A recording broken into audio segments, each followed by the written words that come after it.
Disputing Trump claims, Japan says no evidence Iran was behind Saudi attack. Japanese Defense Minister Taro Kono, "We believe the Houthis carried out the attack based on the statement claiming responsibility." Here's a summary of the article. Japanese Defense Minister Taro Kono told reporters Wednesday that he has not seen any intelligence indicating Iran was behind the attacks on Saudi Arabian oil facilities over the weekend, contradicting Saudi and Trump administration claims about the incident. Kono said Japan, an ally of both Iran and the U.S., is still in the process of determining who was behind the attacks, which were allegedly carried out by drones. Given Japan's strong ties with the U.S. based on the U.S.-Japan alliance, and the relationship of trust that Japan has with various countries located in the Middle East, Japan is in a position to fulfill a mediating role, said Kono. The defense minister's statement is the second time this year Japan has contradicted the Trump administration's attempt to pin an attack on Iran with insufficient evidence. In June, as Common Dreams reported, the Trump administration blamed Iran for an explosion that damaged a Japanese oil tanker in the Gulf of Oman. Japan is not the only major nation to express skepticism about the Trump administration's rush to blame Iran for the attacks, which briefly paralyzed Saudi oil production and sent crude prices soaring. French Foreign Minister Jean-Yves Le Drian said Tuesday that he is not aware of evidence demonstrating Iranian involvement, despite claims by U.S. and Saudi officials.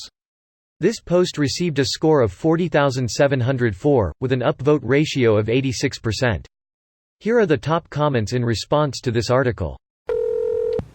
Hearing SAW say that the attack against their oil refinery was an attack against the whole world just makes me believe their version of events less. They called it their 9/11s. The hypocrisy is so extreme that my brain is melting. Not only did 0 people die in this incident, most of the perpetrators of the real 9/11 were Saudis and all of the financial backing came from SAW. Also, the 9/11 report had a whole bunch of pages missing when it was released, that then finally got released a few years ago. Though there's a lot redacted still, there's enough there to infer that a Saudi royal connection was a strong possibility. And this is just some of the information that has come out that we know. Curious that most of the mainstream American media chose not to report on that story. WAPO, HuffPost, The New York Times, CNN, ABC, MSNBC, Politico. This story originally came out in 2016, by the way. It should have been the biggest story of the year, but most people have never heard of it.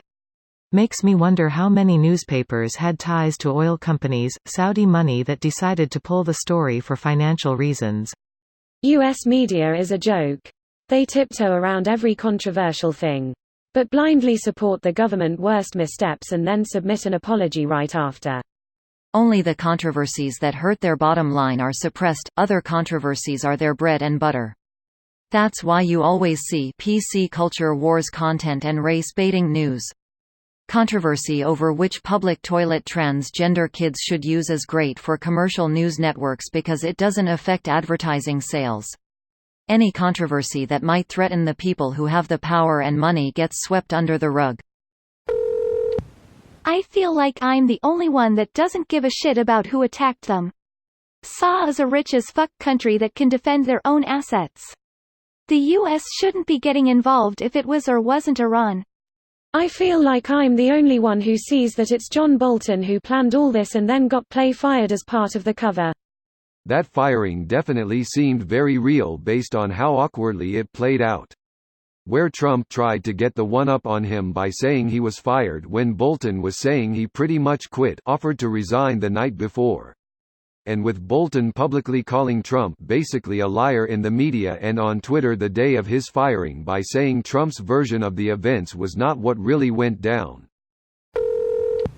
Multiple experts speaking on background characterized the U.S. presence in the area as having 3 main goals: defending U.S. military bases, keeping the Persian Gulf open to shipping, and defending Saudi oil facilities from attack. Assets to monitor attacks from Iran are considerable. A band of radars based in Kuwait, Qatar, and Bahrain are all pointed at Iran to provide early warning.